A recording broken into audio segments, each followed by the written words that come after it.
Hello National 5 historians, and welcome to the first lesson on Hitler and Nazi Germany, our European topic and our last topic for National 5 history. By now you should have done the introduction lesson before the Christmas holidays, and you will have watched Rise of Evil, which shows you really nicely the kind of documentary drama of Hitler's rise to power. So now we're going to go back to the very beginning of this and look at the state of Nazi Germany at the end of the First World War, so where the Scottish topic ends, looking at Germany at that point in time, and then how we're going to get to the Nazi Party rising to power. So, learning intentions for this first lesson. If you were given a new jotter, make sure you're using that, but feel free to use computer or your phone or anywhere that you're keeping your notes, but please make sure you do keep your notes because you are going to need to use this material later on, and it's easier if you start doing them now than trying to catch up with them later on. So end of World War I is your first heading, and we've got one simple learning intention to work on and success criteria to work on for this lesson. You need to be able to describe the problems that Germany faced at the end of the war.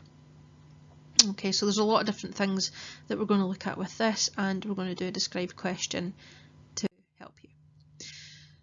So World War I we know lasted from 1914 to 1918, or at least we should know that, and it profoundly changed Europe, and Germany's loss had a very, very big effect on that particular country.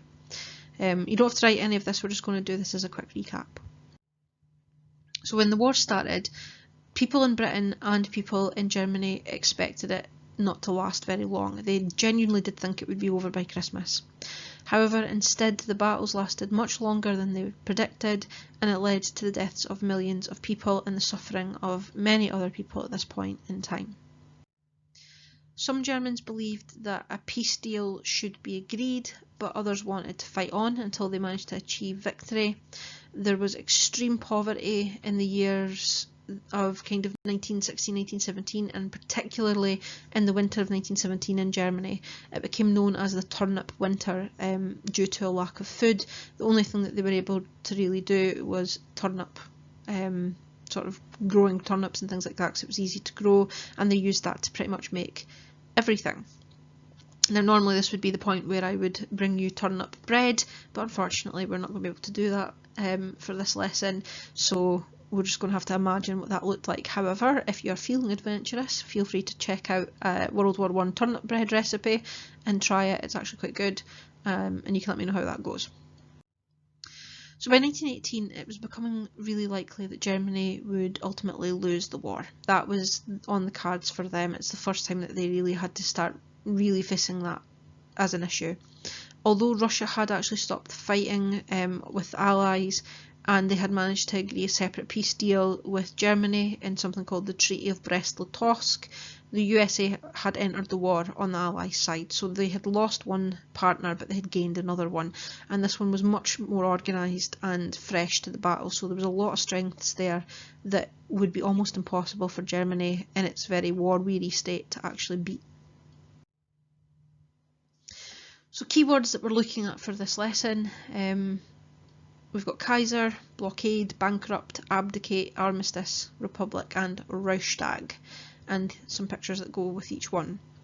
If you don't know what these words actually mean, it's really important that we actually do use them as a glossary. If you do know what these words mean, then that's absolutely fine, but if you're not sure, or you kind of want to just make sure you've got it for your notes, the next slide's going to have a connection for each one. So I would write these words out and then write their meaning beside them, just so that you know which one is which, and if you know the words then feel free to not do this task.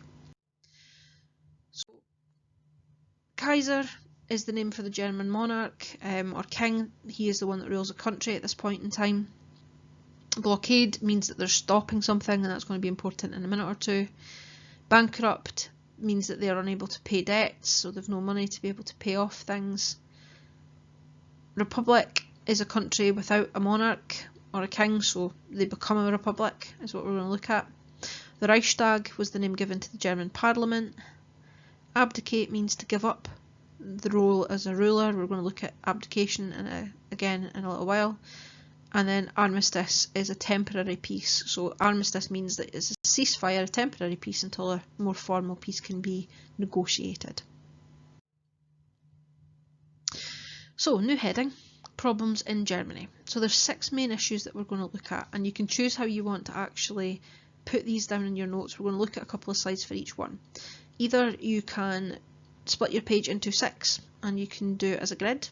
You can do it as a mind map with problems in Germany in the middle and then each one around about it, or you might choose to just do it as separate headings. Whatever works for you, do that.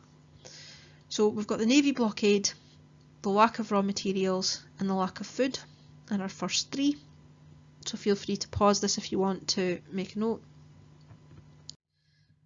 Our other issues is the flu epidemic, revolution and bankruptcy. So those are our 6 issues and problems we're going to look at.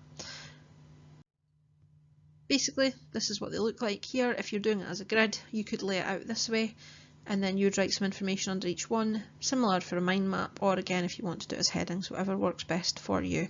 So pause the video, set up your note takings however you're doing it, and then play the video from 6 and 10 and we'll fill it in. So heading 1, the Navy blockade. So Britain used her naval fleet to basically stop Germany being able to import goods. This led to a lack of food, clothing, fuel and other things in Germany, which meant they had to introduce rationing, similarly to how they had blockaded Britain at the start of the war. Due to the shortage of leather, some people actually even had to wear wooden shoes. So you can see these shoes here have been actually made from scraps of material and wood. It was actually so bad that people were actually suffering as a result of that. So key things that we need to write about the naval blockade, because remember we're not writing everything, we're just looking for key points, is the fact that Britain used her naval fleet to stop Germany being able to import goods. And you're obviously highlighting this, if you are, would be much neater than mine. This led to a lack of food, clothing and fuel, and to ration goods. We could even add that whole bit in. Okay, so add that bit into your notes. You don't have to put the bit about wooden shoes, it's just an interesting point that you could add, but you don't need it. So Britain's naval blockade had basically starved the country of food and other resources, and it led to public protests. So the only thing that we don't have there is this. So we add that to our note, led to public protests. Some Navy sailors also mutinied, which meant they refused to follow orders because they believed that pretty much they were going to die. It was going to lead them to certain death if they didn't actually do something about this. This bit here shows you where the blockade took place.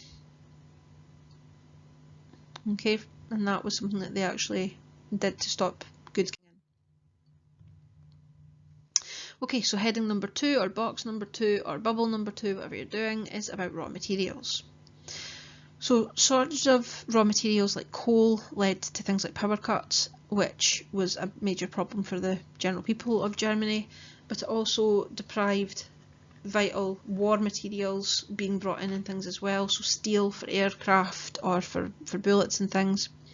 Eventually they did things like using human hair to make belts for the machinery because they were so low on supplies, and it was cutting off of things like fertilisers that basically caused severe problems for Germany because they weren't able to fertilise crops.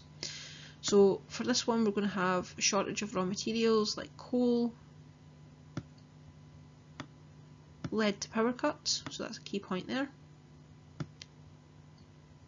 Also deprived Germany of vital war materials, e.g. steel, and even human hair was collected to make belts for machinery.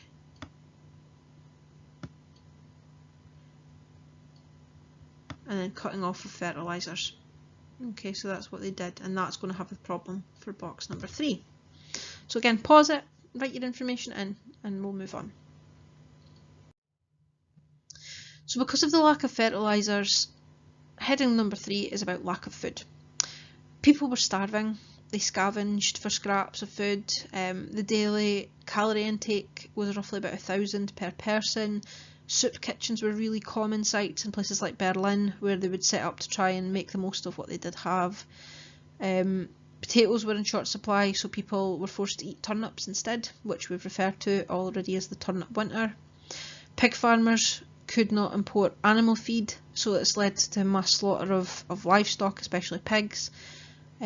Substitute foods were introduced.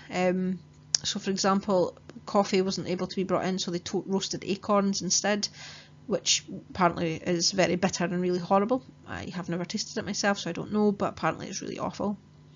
And over 75,000 people died in Germany due to starvation and malnutrition at this point in time. So a lot of information here that we're only looking for key things. So people were starving and scavenged for scraps of food. Daily calorie intake was 1,000 per person. Soup kitchens were common.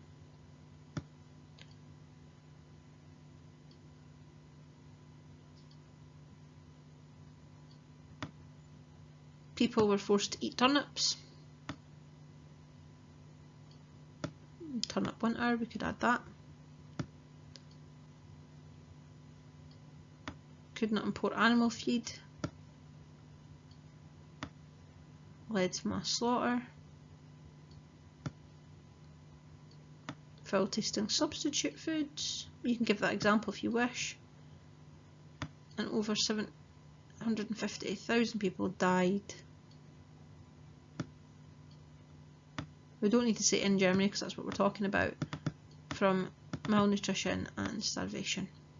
Okay, so that's your information for that box there. Again, pause it and write it in and then come back to the video. So due to this malnutrition and starvation, we have quite a lot of people really malnourished and quite unwell in Germany at this point in time. And then 1918 rolls around, and with it comes the Spanish flu. Very viral new strain of flu that had not been seen before, that pretty much decimated most of Europe and America at this point in time. But because the people in Germany were really malnourished, they were really struggling to actually get any sort of chance to actually survive if they caught the flu, which a lot of them did because it was very infectious. The naval blockade also didn't just stop food coming in, but it stopped medicine coming in as well, so they couldn't even get medicine for when they did have it. So for this box we're putting 1918, 150,000 people dying from Spanish flu. Naval blockade, limited medicines available. Okay, so add that to box heading or bubble number 4. Okay, so number 5 is about revolution. So on the 28th of October 1918, the General High Command decided on a final naval battle. They put the lives of about 80,000 men at risk because it was seen as a suicide mission because they had absolutely no chance of winning it at this point in time. The sailors saw no point in fighting and they refused to take part, and they mutinied on the 3rd of November. The Kiel Mutiny, as it was known, sparked a lot of revolution, kind of the ignition for revolution across Germany, and there were a lot of demonstrations and riots in some cities, for example in Hamburg, calling for the war to end and for some people demanding that the Kaiser abdicates. Basically demanding that they finish the war. Now, obviously before that, 1917 in Russia, there had been a revolution in October calling for the kind of the same thing, the end of the war and things like that as well. So people in Germany, especially the kind of politicians and the higher ups in the army, were actually really concerned about this revolutionary point. Okay, so for revolution on this one, we're going to say sailors mutinied on the 3rd of November, the Kiel Mutiny, and it sparked ignition for revolution in Germany. There were demonstrations and riots in some cities, e.g. Hamburg, calling for the end of the war, oops, and that the Tsar abdicates, or basically surrenders the throne. So that's box number 5, and one box left. So the last one is bankruptcy. Basically, war is expensive. The war had cost Germany a lot of money, roughly about $38 billion at this point in time. The country had borrowed from other countries and they had absolutely no way of paying it back. The government then printed paper money and the price of that fell. In 1918 it was worth 25% less of what it had actually been worth in 1914 at the start of the war, and this meant that they struggled to afford food, to afford fuel, or to afford rent to be paid, which then obviously impacted the economy. The German people struggled really throughout the war as a result of this and the money situation. So for this one we're going to say Germany, had cost a lot of money, had borrowed from other countries with no way, and had no way of paying it back.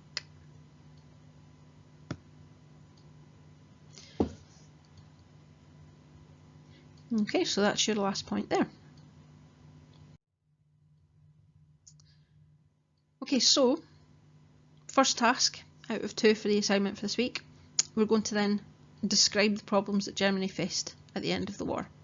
So take your 6 points, and what I'm looking for is a bit more of a detailed describe question, so not just the basic describe points. I'm looking for 4 detailed points that you can give. So for example, you may say one problem that Germany faced at the end of the war was Spanish flu, and then give me the information. Okay, so a more detailed describe question in the assignment tab.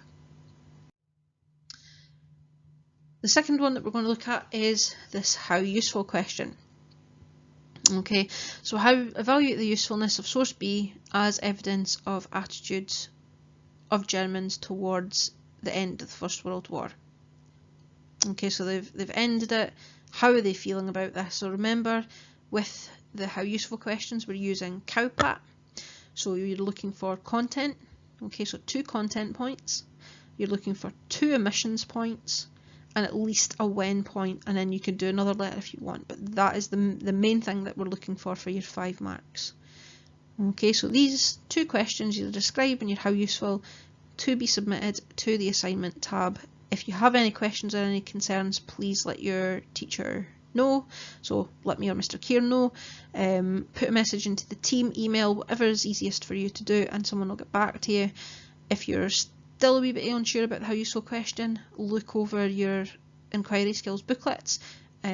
Also, I will put another link to the inquiry skills videos that Mr. Keir did, that you can actually see how to do the questions, and you can use that to help guide you.